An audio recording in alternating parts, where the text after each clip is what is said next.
Hi friends, നമ്മൾ 2 വീഡിയോയിലായിട്ട് നമ്മൾ പരിചയപ്പെട്ടത് ഒരു 30/18/1977 ആധാരത്തെക്കുറിച്ചായിരുന്നു കേട്ടോ. ആ ആധാരത്തിൽ നിന്നും ഇവർ തണ്ടപ്പേരിൽ കാണിച്ച കൃത്രിമവും സബ് രജിസ്റ്റർ ഓഫീസിൽ കാണിച്ച അഴിമതിയൊക്കെയാണ് നമ്മൾ 2 ദിവസമായിട്ട് ചർച്ച ചെയ്തുകൊണ്ടിരുന്നത്. ഇന്ന് ഞാൻ നിങ്ങൾക്ക് പരിചയപ്പെടുത്തുന്നത് മറ്റൊരു അഴിമതിയാണോ എന്ന് ചോദിച്ചാൽ എനിക്കറിയത്തില്ല, എന്നാൽ അഴിമതിയാണും താനും. ആ ഒരു രീതിയിലുള്ള സംഭവമാണ് കേട്ടോ ഇന്ന് ഞാൻ നിങ്ങളെ പരിചയപ്പെടുത്താനായിട്ട് പോകുന്നത്. അപ്പോൾ ഈ ആധാരം നിങ്ങൾ കണ്ടല്ലോ, ഇതൊരു പങ്കജാക്ഷി അമ്മ എഴുതി കൊടുത്ത ആധാരമാണെന്ന് ഞാൻ ഇന്നലെ നിങ്ങളോട് പറഞ്ഞായിരുന്നു. അപ്പോൾ പുള്ളിക്കാരന് അങ്ങനെ 1 ഏക്കർ 24 സെൻറ്റാ കിട്ടിയെന്നൊക്കെ നമ്മൾ ഈ ആധാരത്തിൽ നിന്ന് നമ്മൾ മനസ്സിലാക്കിയായിരുന്നു. 4/13 4/13 എന്ന് പറയുന്ന സർവേ സബ് ഡിവിഷനിൽ നിന്ന് ഇദ്ദേഹത്തിന് നമ്മൾ 1 ഏക്കർ 24 സെൻറ്റ് ഉണ്ടെന്നാണ് കേട്ടോ നമ്മൾ പറഞ്ഞിരിക്കുന്നത്. പക്ഷേ ഇന്നിപ്പോൾ ഞാൻ നിങ്ങളോട് പറയാൻ ശ്രമിക്കുന്നത് അതൊന്നുമല്ല. ഈ ആധാരത്തിൽ 1 ഏക്കർ 24 സെൻറ്റ് വസ്തു എന്ന് പറയുന്നതിൽ ഈ ഉടമസ്ഥന് കിട്ടിയിരിക്കുന്നത് വെറും 35 സെൻറ്റാണ് വിലയാധാരമായിട്ട് കിട്ടിയിരിക്കുന്നത്. ബാക്കി 89 സെൻറ്റ് എന്ന് പറയുന്നത് ഇദ്ദേഹത്തിൻ്റെ മുൻ ജന്മികളുടെ കയ്യിൽ കൈവശാവകാശം മാത്രം ഉണ്ടായിരുന്ന സ്ഥലമാണ്. അതിന് ഞാൻ തെളിവായിട്ട് നിങ്ങളെ മുന്നേ ഇന്ന് കാണിക്കുന്നത് 1965 ഈ 65 ഒരു പങ്കജാക്ഷി അമ്മയാണ് കേട്ടോ ഈ കാമപാലൻ എന്ന് പറയുന്ന ഈ ഇദ്ദേഹത്തിന് എഴുതി കൊടുത്തിരിക്കുന്നത്. ഈ പങ്കജാക്ഷി അമ്മയാണ് എഴുതി കൊടുത്തിരിക്കുന്നത്. അപ്പോൾ ഇതിൽ വ്യക്തമായിട്ടും പറയുന്നുണ്ട്, ഞാൻ നിങ്ങളെ കാണിക്കാം കേട്ടോ. പഴയ പ്രമാണമാണ്, അപ്പോൾ കുറച്ചൊരു വ്യക്തത കുറവ്, ക്ലാരിറ്റി കുറവുണ്ടായിരിക്കും കേട്ടോ. കണ്ടോ, ഇതിൻ്റെ തുടക്കം വായിച്ചേ. കുമാരൻ തമ്പിയുടെ കൈവശമുണ്ടായിരുന്ന 89 സെൻറ്റ്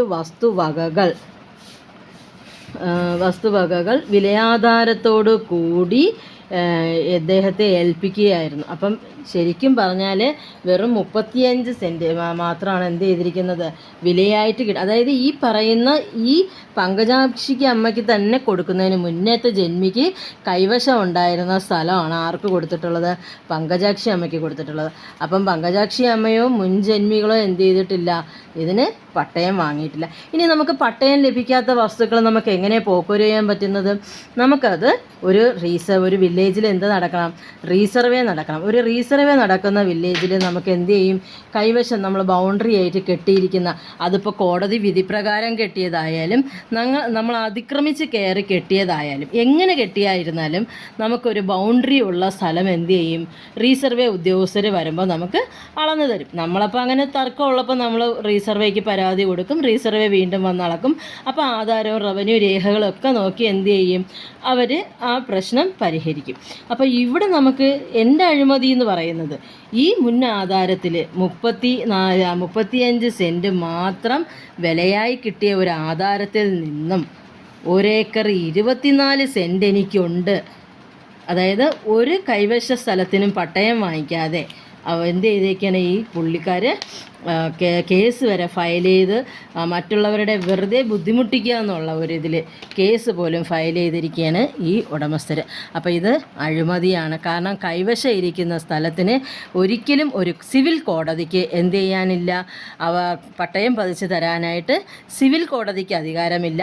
എന്നാൽ റീസർവേ നടക്കുന്ന ഒരു വില്ലേജിലോ അല്ലെങ്കിൽ അതുപോലെയുള്ള ട്രൈബ്യൂണലിലോ നമുക്ക് കൈവശം ഇരിക്കുന്ന സ്ഥലം നമ്മൾ ആധാരം ഹാജരാക്കിയാൽ ആധാരപ്രകാരം നമുക്ക് എന്ത് ചെയ്യും, പോക്കുവരവ് ചെയ്ത് തരും. പിന്നെ അത് പോക്കുവരവ് ചെയ്ത് തരുമ്പോൾ തഹസിൽദാറും വില്ലേജ് ഓഫീസറും ഒക്കെ എടുക്കുന്ന ഒരു മാനദണ്ഡം എന്ന് പറഞ്ഞാൽ, ഇപ്പം നമ്മൾ ആധാരമാണ് ഹാജരാക്കുന്നത്. ഞാൻ ഇന്നലെ പറഞ്ഞ അതേ സെയിമാണ്. 1482 4/13 എന്ന് പറയുന്ന ആധാരം ഹാജരാക്കി നമ്മൾ കൈവശ സ്ഥലത്തിന് കൊടുത്താൽ നമുക്ക് എന്തേ കിട്ടത്തുള്ളൂ, 1482/4/13 നിന്ന് തന്നെയാണ് ഇതിൻ്റെ സബ് ഡിവിഷൻ നമ്പർ എല്ലാം താഴോട്ട് വരുന്നത്.